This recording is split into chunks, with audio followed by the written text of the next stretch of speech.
sisters and brothers of America, I thank you in the name of the most ancient order of monks in the world. I thank you in the name of the mother of religions. And I thank you in the name of the millions and millions of Hindu people of all classes and sects.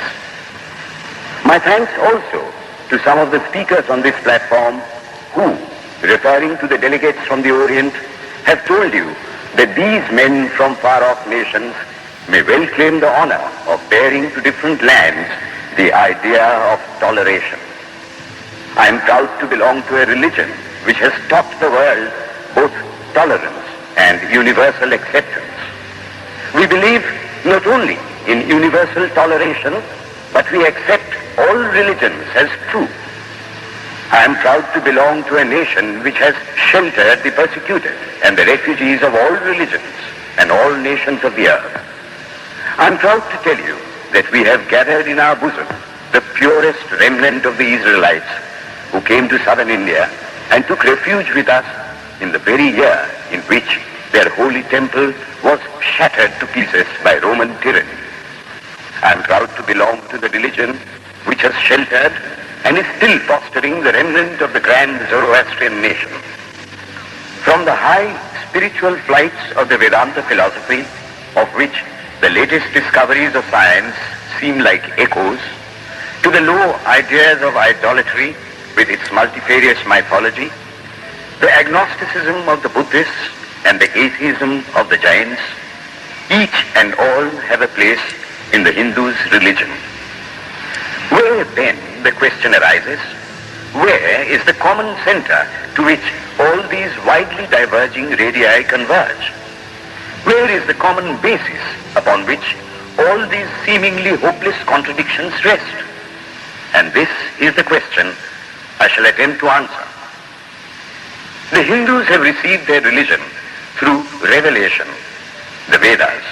They hold that the Vedas are without beginning and without end. It may sound ludicrous to this audience how a book can be without beginning or end.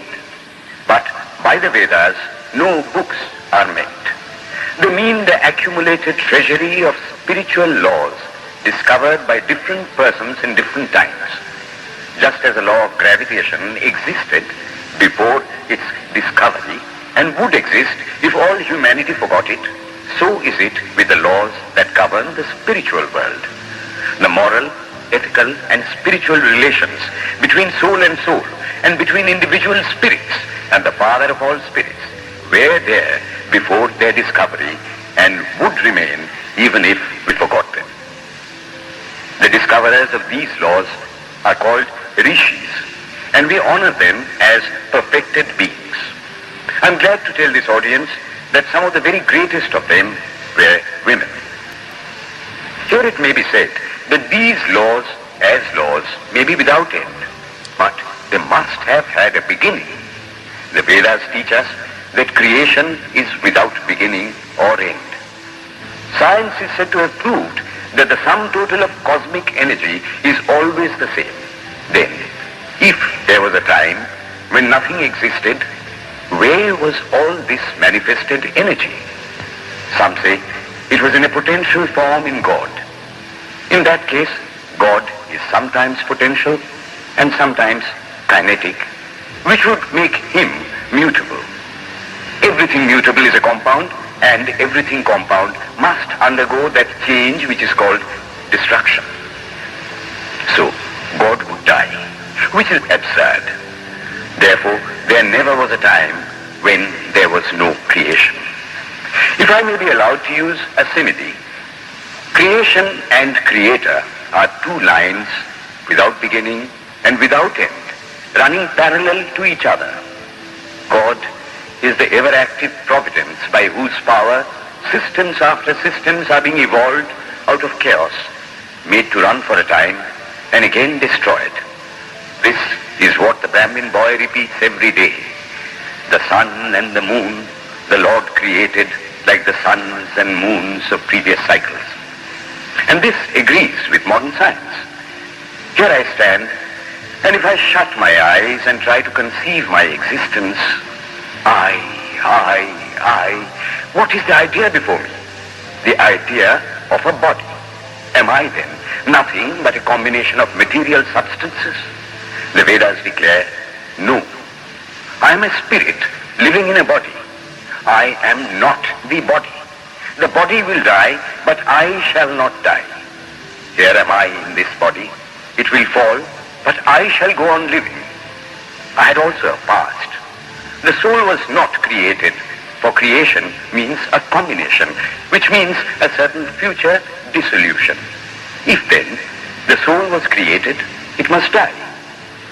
Some are born happy, enjoy perfect health with beautiful body, mental vigor, and all wants supplied. Others are born miserable. Some are without hands or feet. Others again are idiots and only drag on a wretched existence. Why, if they are all created, why does a just and merciful God create one happy and another unhappy? Why is he so partial? Nor would it matter in the least to hold that those who are miserable in this life will be happy in a future one. Why should a man be miserable even here in the reign of a just and merciful God? In the second place, the idea of a creator God does not explain the anomaly, but simply expresses the cruel fiat of an all-powerful being. There must have been causes then, before his birth, to make a man miserable, and those were his past actions. Are not all the tendencies of the mind and the body accounted for by inherited aptitude? Here are two parallel lines of existence, one of the mind, the other of matter. If matter and its transformations answer for all that we have, there is no necessity for supposing the existence of a soul. But it cannot be proved that thought has been evolved out of matter.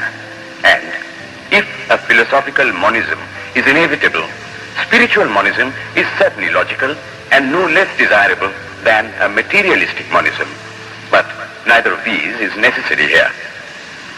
We cannot deny that bodies acquire certain tendencies from heredity, but those tendencies only mean the physical configuration through which a peculiar mind alone can act in a peculiar way.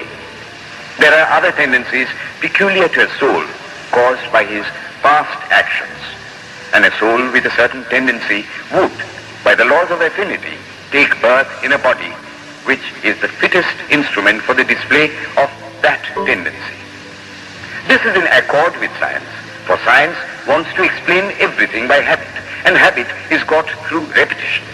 So, repetitions are necessary to explain the natural habits of a newborn soul, and since they were not obtained in this present life, they must have come down from past lives.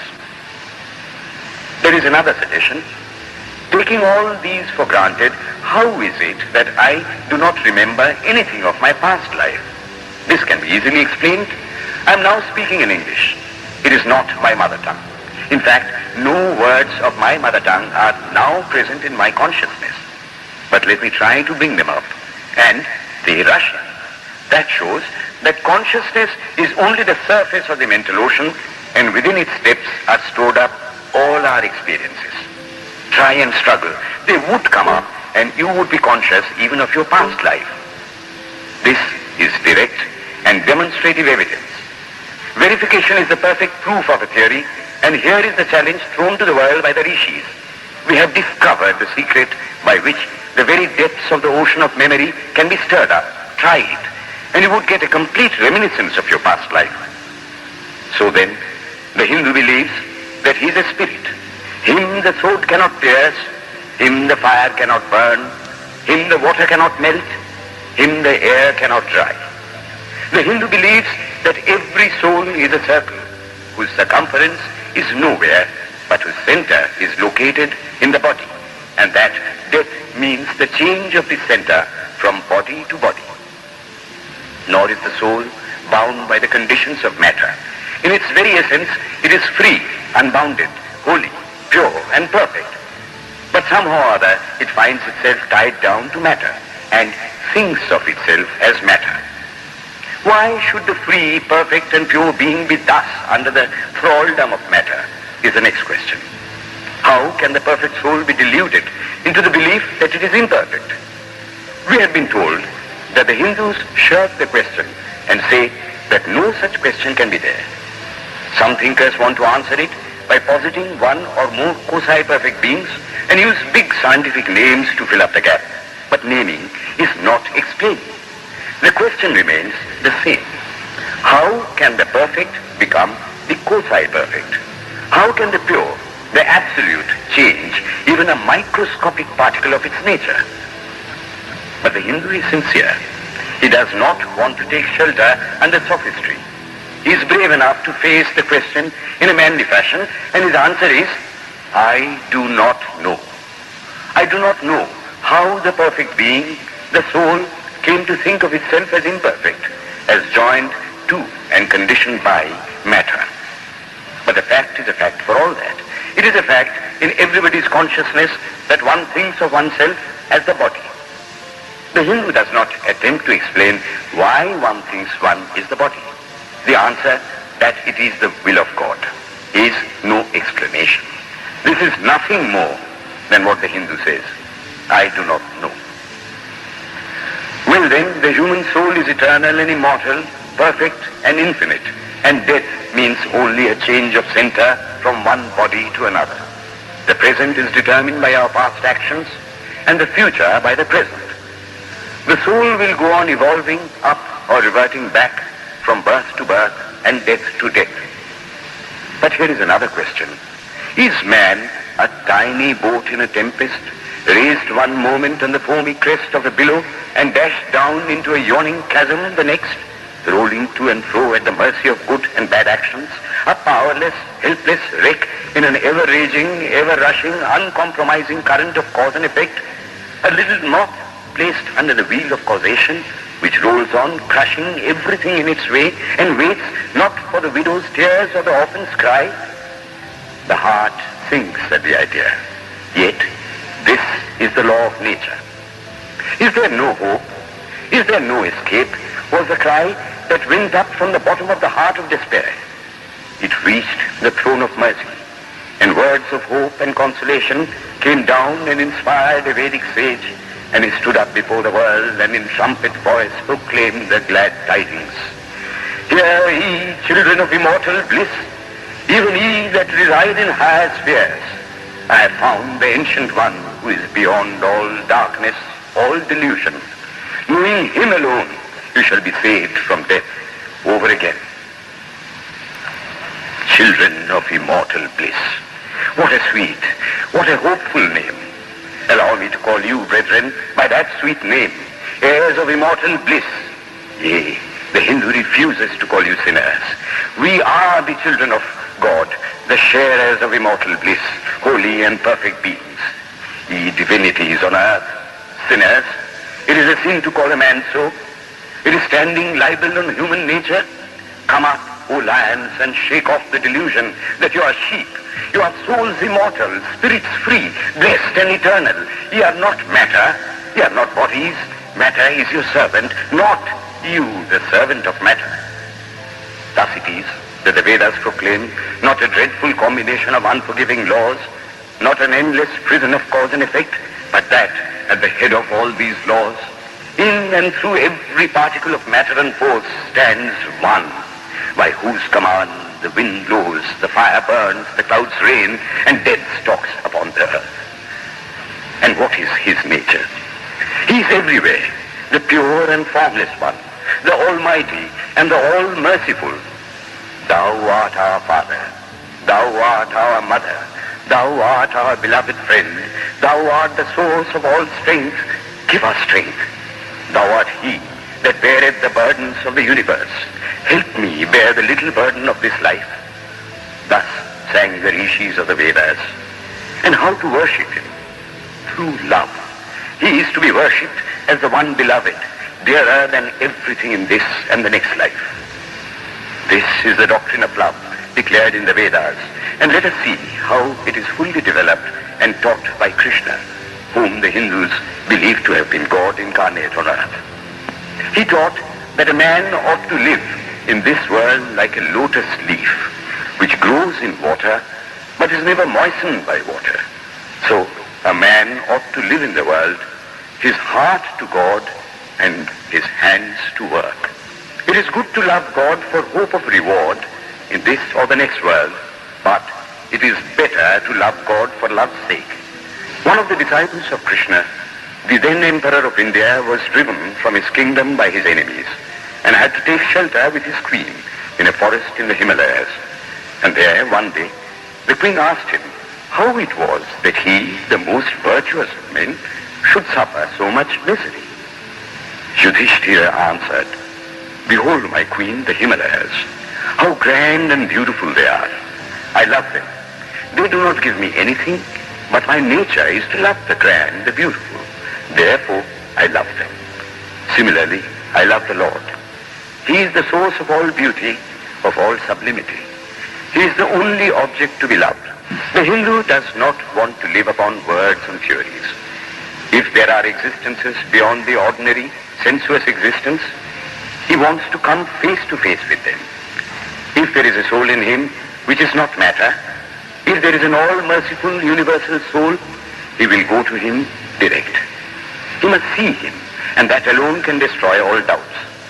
So, the best proof a Hindu sage gives about the soul, about God, is, I have seen the soul, I have seen God.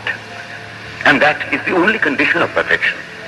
The Hindu religion does not consist in struggles and attempts to believe a certain doctrine or dogma, but in realizing, not in believing, but in being and becoming. Thus, the whole object of their system is by constant struggle to become perfect, to become divine, to reach God and see God. And this reaching God, seeing God, becoming perfect, even as the Father in heaven is perfect, constitutes the religion of the Hindus.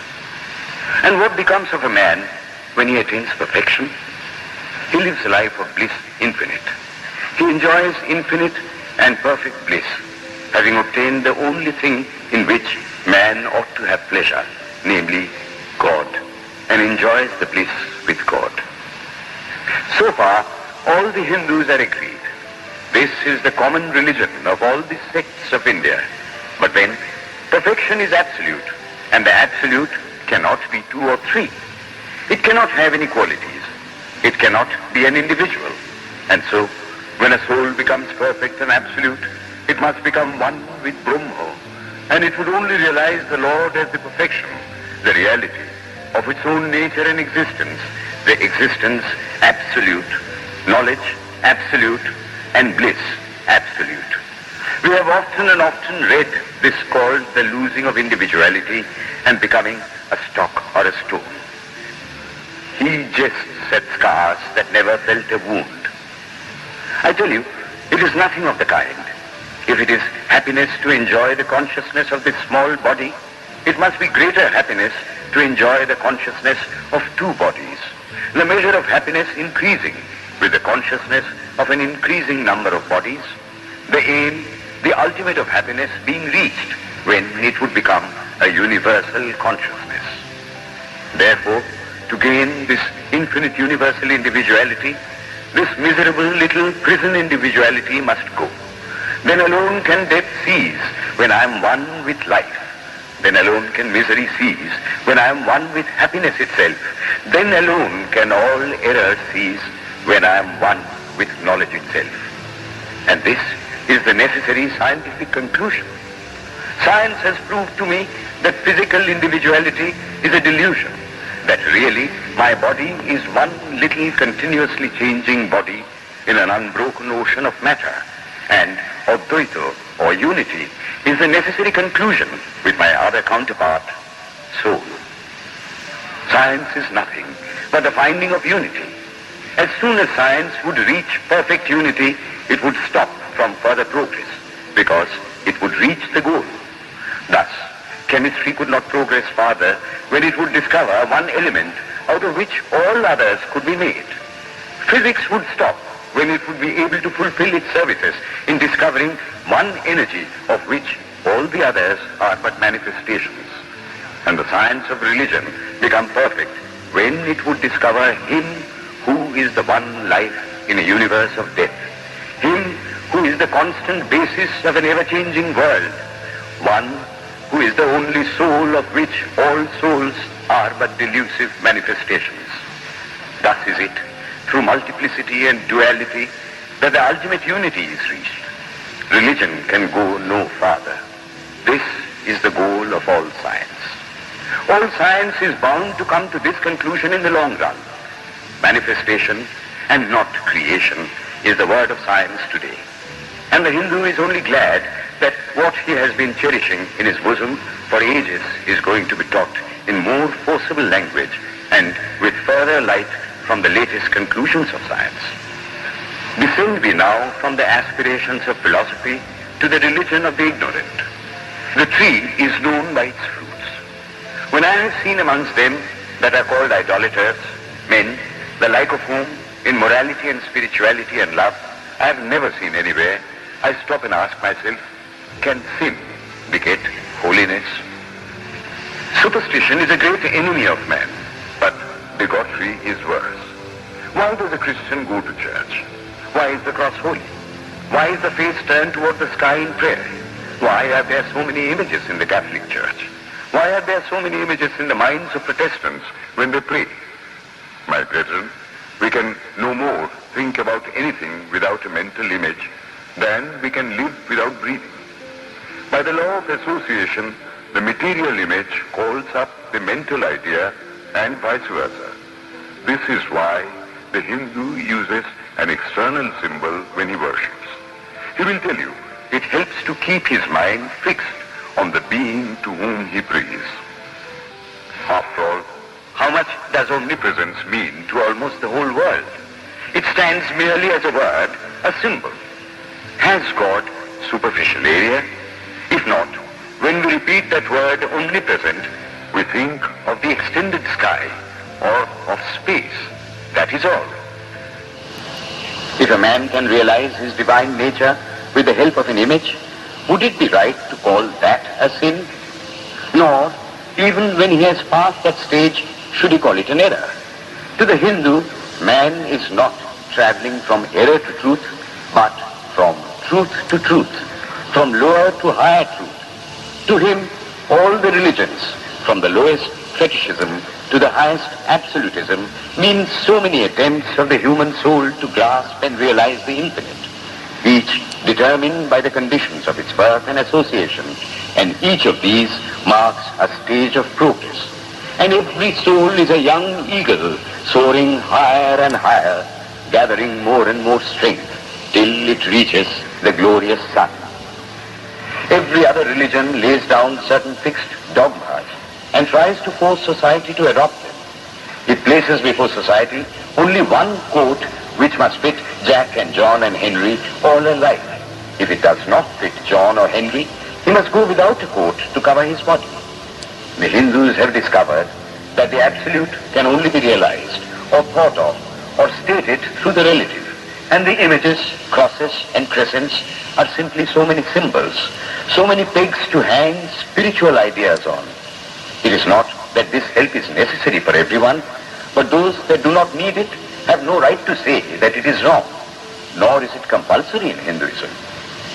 One thing I must tell you, idolatry in India does not mean anything horrible. It is not the mother of harlots.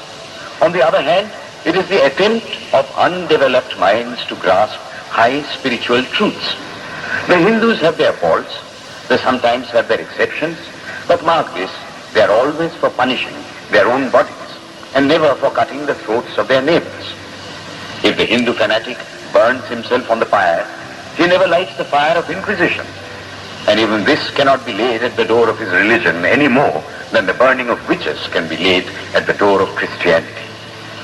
To the Hindu then, the whole world of religions is only a traveling, a coming up of different men and women through various conditions and circumstances to the same goal.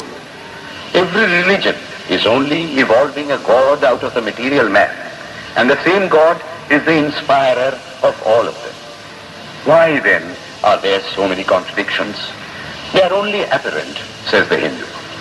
The contradictions come from the same truth, adapting itself to the varying circumstances of different natures. is the same light coming through glasses of different colors. And these little variations are necessary for purposes of adaptation.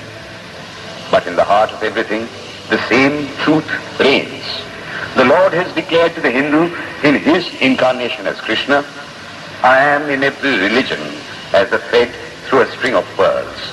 Wherever thou seest extraordinary holiness and extraordinary power raising and purifying humanity, know thou that I am there. And what has been the result? I challenge the world to find throughout the whole system of Sanskrit philosophy any such expression as that the Hindu alone will be saved and not others. Says Vyasa, we find perfect men even beyond the pale of our caste and creed. One thing more, how then can the Hindu, whose whole fabric of thought centers in God, believe in Buddhism, which is agnostic, or in Jainism, which is atheistic? The Buddhists or the Jains do not depend upon God, but the whole force of their religion is directed to the great central truth in every religion, to evolve a God out of man. They have not seen the Father, but they have seen the Son. And he that hath seen the Son hath seen the Father also. This, brethren, is a short sketch of the religious ideas of the Hindus. The Hindu may have failed to carry out all his plans, but if there is ever to be a universal religion, it must be one which will have no location in place or time, which will be infinite like the God it will preach, and whose sun will shine upon the followers of Krishna and of Christ, on saints and sinners alike, which will not be Brahminic or Buddhistic, Christian or Mohammedan, but the sum total of all these, and still has infinite space for development, which in its Catholicity will embrace in infinite arms and find a place for every human being, from the lowest groveling savage, not far removed from the brute, to the highest man towering by the virtues of his head and heart almost above humanity. It will be a religion which will have no place for persecution or intolerance in its polity, which will recognize divinity in every man and woman, and whose whole scope, whose whole force will be centered in aiding humanity to realize its own true divine nature. May he, who is the Brahma of the Hindus, the Ahura Mazda of the Zoroastrians, the Buddha of the Buddhists, the Jehovah of the Jews, the Father in heaven of the Christians, give strength to you to carry out your noble idea. The star arose in the east. It traveled steadily towards the west, sometimes dimmed and sometimes effulgent, till it made a circuit of the world. And now it is again rising on the very horizon of the east, the borders of the sun pole, 1,000-fold more effulgent than it ever was before.